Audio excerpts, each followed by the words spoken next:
Well, let's go through some of these structures a little bit more carefully and look at some of the features that they have, and again, some of the pros and cons.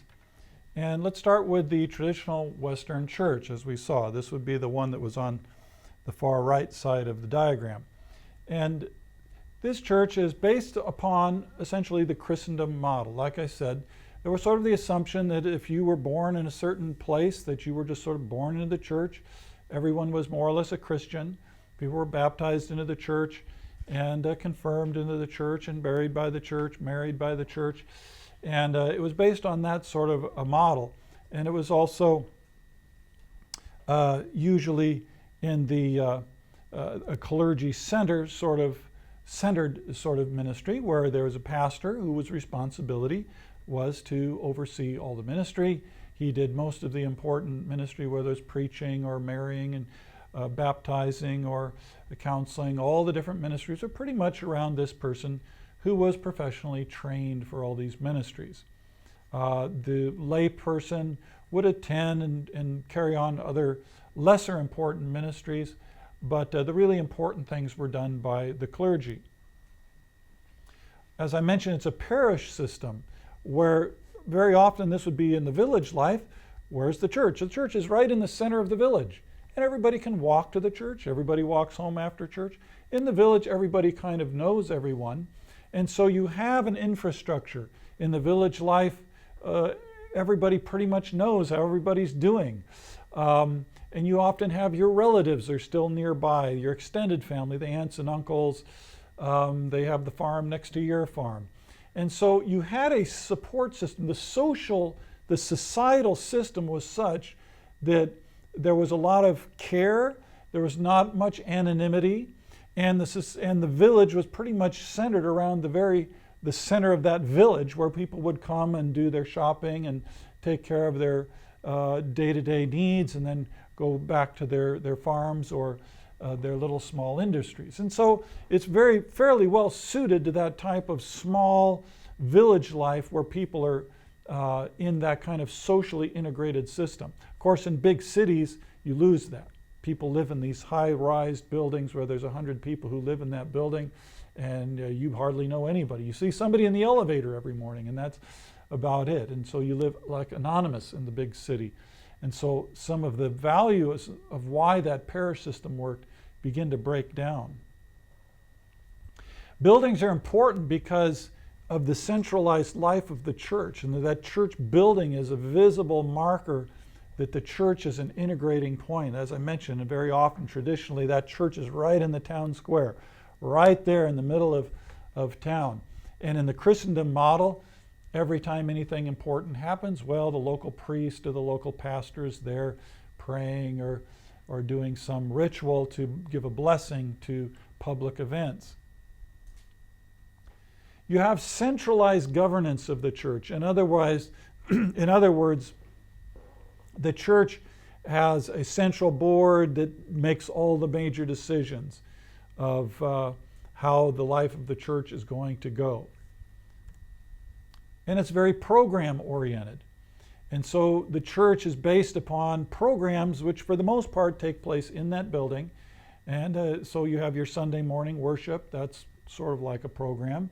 You have a choir and the music people, well, they have kind of their program, and then you may have a youth group program.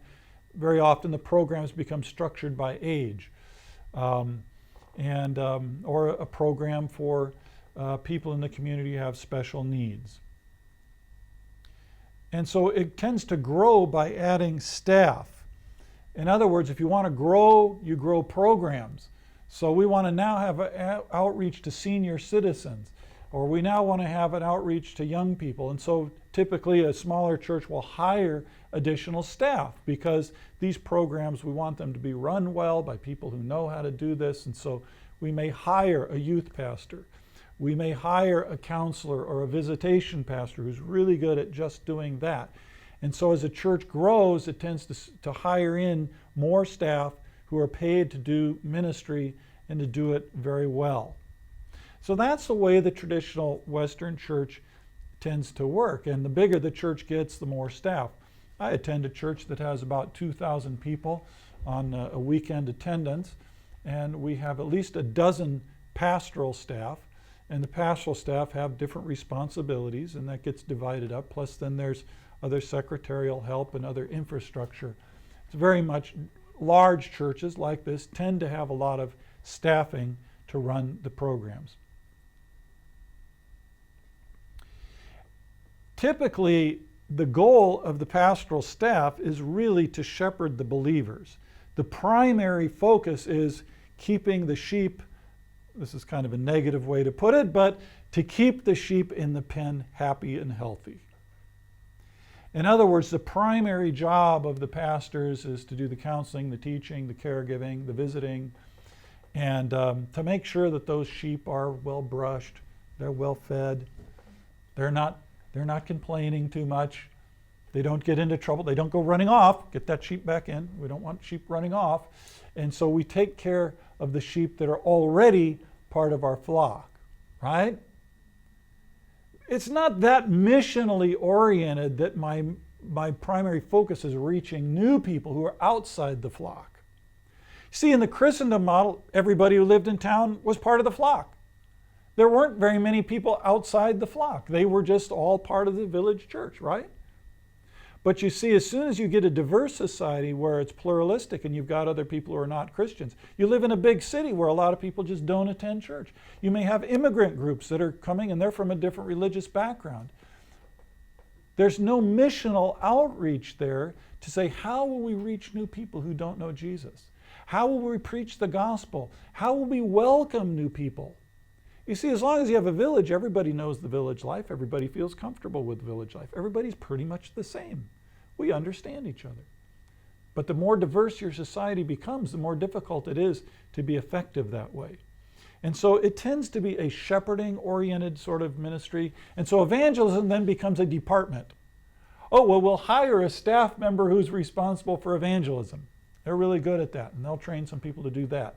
And so evangelism, outreach, community ministry, that becomes sort of an extra thing that the church also does, but the primary focus tends to be pretty much caring for the people already in the church. And so as you can see, that it can be very effective at doing that. But this type of church is always having to push itself to move outside of itself to reach new people and to welcome new people in. That can be a challenge for this type of church. Now, some churches are very outreach oriented that have this traditional structure, but quite frankly, it's more unusual.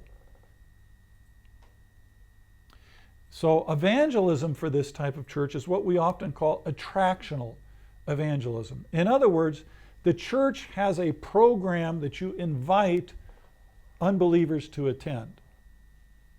So that program may be, say, a concert, a Christian concert. And typically it will happen in the church building. And so the job of the congregation is to go and invite your non-Christian friends to attend this event. And they'll go to this Christian concert, and they may hear the gospel there. Maybe they'll hear the gospel for the first time. Or maybe that event is some sort of evangelistic speaker that speaks on a special topic. And so you invite your people, your non-Christian friends, to come hear this topic. They hear the topic, and then maybe there's some sort of a call to make a commitment to Christ, to pray to receive Jesus. And so that's how they hear the gospel. And in some settings, this works very well. People are glad to be invited to an event like this, and they come. But in other settings, that's not so much the case. So you hand out a lot of invitations, you maybe advertise in the newspaper, nobody comes. Well, that's a problem if you're in that sort of setting. Now, if you're in a setting where you invite people and people are coming and hearing the gospel, praise God, wonderful thing. But this type of church tends to be doing this. And they might have other attractional programs. So you might have a program for women, and you invite your non-Christian friends to come to this, a women's breakfast or something, or there might be a men's event. And so we'll invite the star football player who happens to be a Christian, and we'll have him come and he's going to speak, And I'll invite all of my non-Christian friends who love football. They don't love the church, they don't like Jesus, but they like football. And they'll come and hear this football player, and he'll tell his story about how he came to know Christ, and they hear the gospel. So that's the way these traditional churches tend to operate. Some of them will train people to do more personal type of evangelism also, but they tend to be program oriented. We call this sort of an elephant type church. The elephant type church because it's big, it's strong, it's solid. So the elephant church is usually a larger church. By large, that may be 100 people, maybe 1,000 or several thousand. It's intelligent. It's got professional expertise. Its leaders have been trained in the Bible and theology and how to do ministry. It's high visibility. Elephants don't hide very well. You know, you see an elephant. If it's in the field, you can see it. And a large church it's an advantage to a large church. You've got this big building in the town, and people see it and they hear about it. A lot of people attend that church, so a lot of people know somebody maybe in that church. It's not a bad thing to have high visibility. Now, it can be a bad thing if persecution breaks out, because the government, or those, maybe it's not the government, maybe it's another radical religious group, they can see the church. And so we sometimes hear of this where the churches are being burnt down. There's a radical religious group that attacks a church building. They burn down the building. Well, what happens when the building's burnt down? Where do you meet? Where do you do your programs? Or what happens if they arrest the pastor and the pastor's now in jail? Now who's going to care for the flock? You see, because we didn't train other people how to care for the flock. It was the pastor who cared for the flock. And so now the pastor's in jail. Who cares for the flock? Burn down the church building, no place to meet. Arrest the pastor, nobody to care for the sheep. Life of the church is in a crisis. And so the high visibility can be a negative if you're in a vulnerable society. Elephants are long-lived. You know, an elephant has a life expectancy of 60 to 80 years. And, you know, established churches like this, they often have a long life expectancy. They're pretty stable in that regard. Once a church has reached a certain established level, you know, they have their building and their programs and so on, they usually will last pretty long. They're not that vulnerable. Problem with elephants? Very slow to multiply. They reproduce slowly. See, it's hard to reproduce those programs. It's hard to get another building. You know, it costs thousands and thousands of dollars or rubles or euros to build that building. You can only build so many of those. They're hard to reproduce. It's hard to train a person to be that kind of a professional pastor. And so they are very slow to multiply. It takes years to build up a church to have that kind of a solid ministry with all those advantages. Let's talk about rabbit-type churches. We're going to have our zoo of churches here. Let's talk about rabbit churches. Now, they don't look like much compared to an elephant. Rabbit churches, they're small. Rabbit churches are like house churches. Everybody knows each other. There's only a dozen people, 20 people maybe. Very relational. See, it's not so much about the programs. In fact, they don't have programs, because if you only got 20 people, how many programs can you have? Not much. So it's all about relationship, people meeting together, reading the Bible together, sharing life together. Very, very simple, basic, minimal ministry. Of course, we sort of see that in the New Testament, don't we? We don't see a lot of programs. We don't see a lot of buildings. They're just very simple ministry in the New Testament. And, of course, they're lay-led.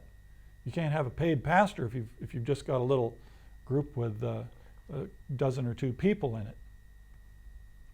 They meet in homes or they meet in public places. Well, because you've got a small group, you usually can't afford to have a big building. And so they often meet, their house churches, they meet in homes. They might rent a public space. I know of one group that was meeting in a bar. That's a long story about how that one developed. But they may have a community center that they just rent for a couple of hours in the evening or on a Sunday, and they meet there. So they don't have a lot of expenses. So they're not dependent on budgets. If you don't have to pay a pastor and you don't have to pay for buildings, you don't need a lot of money. So they have budgets, or what they do have, a lot of that money can go for helping the poor, can go for mission projects, can go to help other things. And they're low visibility. So we said the Elephant Church, that's high visibility. They've got their building, they've got their programs, everybody can see it. These house church type, rabbit style churches, they're low visibility. You know, to kill an elephant, you just need an elephant gun, big gun, boom, you shoot that elephant, got it. How do you kill an army of rabbits? They're a little harder, aren't they? Because they scatter and they go into their rabbit holes, don't they? There's no elephant holes where the elephants run off and hide in their little elephant holes, is there? But rabbits, they just spread out, they go into their rabbit holes and they're hard to find.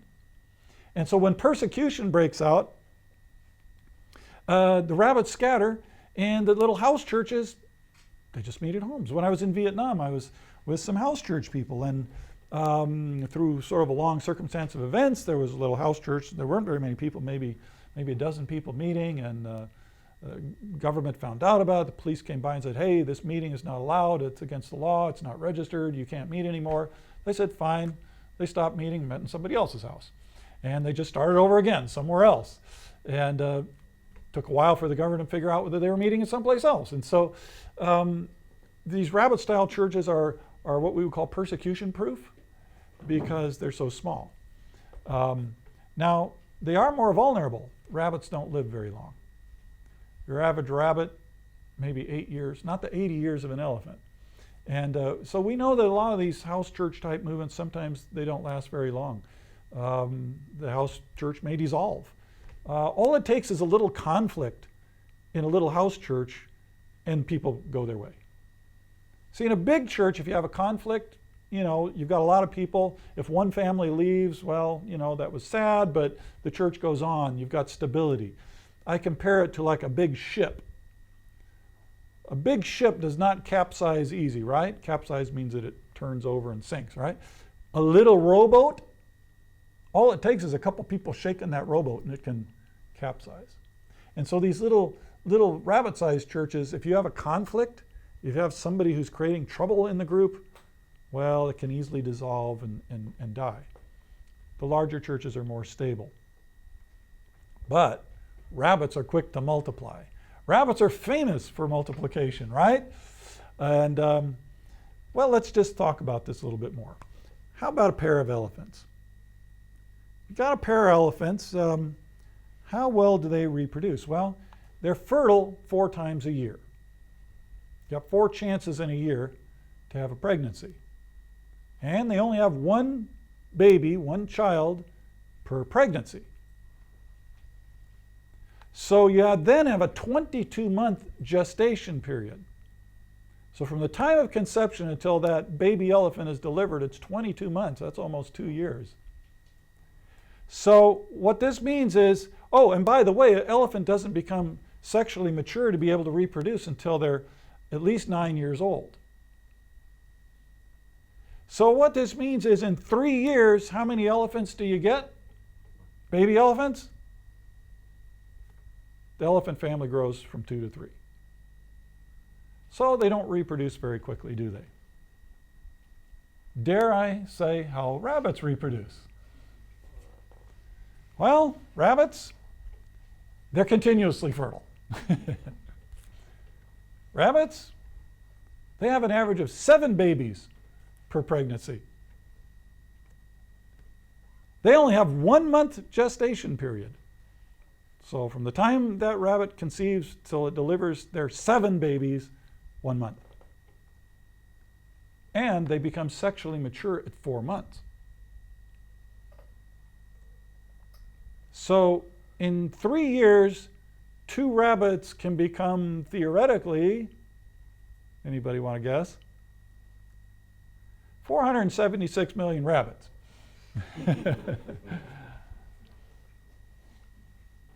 Now, obviously, not every rabbit reproduces that much, and not every baby rabbit lives, and so on and so forth. But you kind of get the point. The point being that the traditional church reproduces very slowly because it requires so many resources, programs, leadership. The house church, on the other hand, has the potential at least, to reproduce rapidly, because it's not dependent on big budgets, it's not dependent on buildings, and it's not dependent on professional trained clergy. And so it's really dependent on is people sharing their faith and then integrating these people into the groups. And as that group becomes larger, it then divides and reproduces. It becomes two groups and so on, just like cell division, cell reproduction. And so the idea is that if we want more rapid church reproduction, we need maybe not house churches, but we need more flexible ways of reproducing ministry that aren't dependent on buildings, budgets, and what we call big shots. The big pastor who's that big, strong leader. Now, some people will say, well, the house church type of system, it really doesn't work where we're at. Say in China and places like that, it's worked, or in India, certain places, especially where there's persecution, these kind of small house church movements flourish and thrive where God is at work.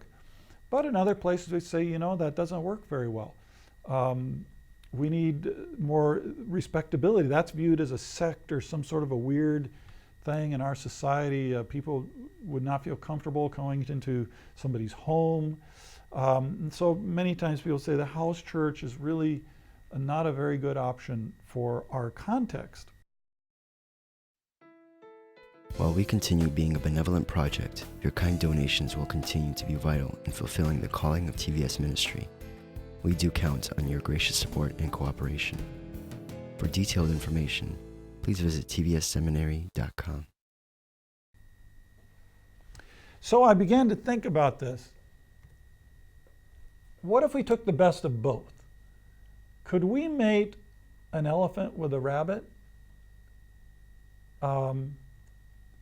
That's kind of a scary thought. Could we have the best of both? That kind of small, versatile, rabbit-style church, but the stability and the professionalism of the elephant-style church. Would that work? I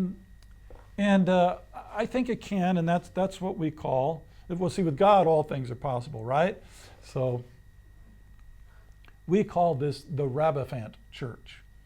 It's the hybrid of the elephant and the rabbit, the Rabbifant Church.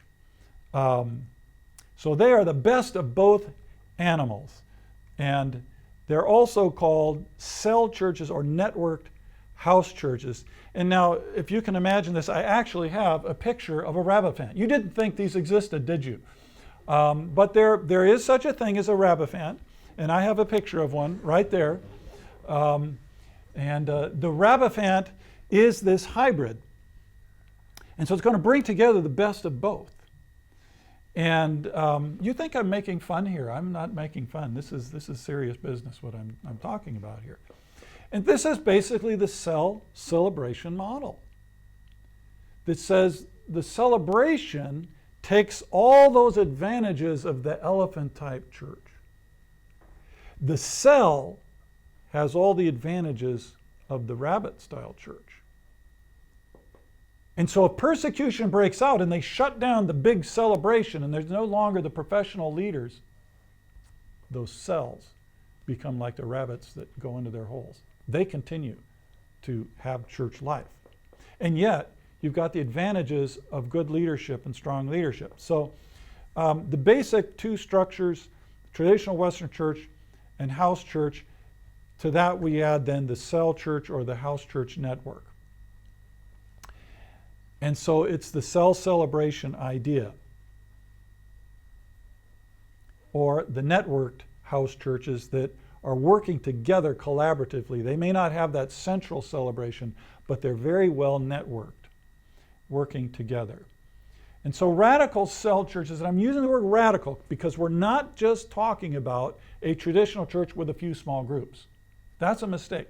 Some churches will say, well, we tried small groups and that didn't really work. But that's not what we're talking about. We're talking about radically decentralizing the life of the church into those cell groups.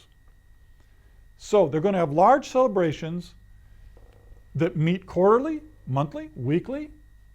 Maybe they don't meet every single Sunday. Like I said, maybe they rent a hall once a month to have their large meeting. They experience being the people of God. One of the problems with the little small house churches is that sometimes you feel sort of isolated. We're just a little group of people, but when you come together with the others, there's a sense of people of Godness. We worship together, and that's inspiring. There's a focus there in the larger celebrations on worship, on equipping. You have people who are skilled at equipping others. So those cell group leaders, this is one of the keys to effective cell group ministry, is that you're giving regular training and equipping to those lay leaders that lead those cell groups. If you don't have that equipping, then those cell groups, they can have bad teaching, bad care, personality problems. So you have to have a system of training those cell group leaders.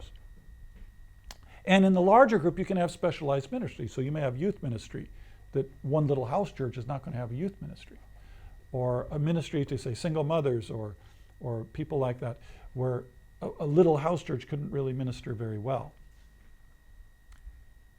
And you would reproduce those celebrations as needed. You don't have to do that every year or maybe even every 5 years. The reproduction is primarily in the cell group level. And then you only really reproduce the celebrations as you need more space or you move into new regions. But in those small cell groups, they would be meeting weekly or maybe even more often.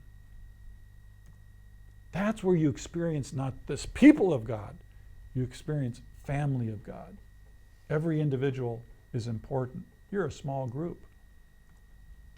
The focus in the small group is not on this celebrative worship and inspiration and strong preaching and teaching. There, the focus is on evangelism. You're inviting friends into this group. Or discipleship, really solid Bible study where you're helping others in obedience and nurturing the spiritual care where you're really caring for one another like a family would. And these groups can reproduce constantly. As God adds new people, all you have to do is make sure you're training new leaders to lead the new group. So you need an apprentice system to train new leaders, so as that group grows, it can then multiply, and then you have two groups. So this is the idea behind the cell celebration, cell church. Now, as I mentioned, in some places, that rabbit-style, small house church, versatile, is going to be the best. And so this is why I believe it's thrived in places like China or Southeast Asia. But in other places, that traditional model is going to work well, especially in smaller areas where you have village life and people are well integrated in the larger social system, and that church plays a central role in the community. But I believe especially in urban areas where that parish system is broken down. But on the other hand, people do have certain expectations of ministry that is more stable and more professional. I believe this cell celebration model for many places is really the way to go. But it has to be done well. It has to be done consistently. And the emphasis really has to shift into equipping those cell group leaders. This is what we did in the North Munich Church. We had a very, very positive experience with this model.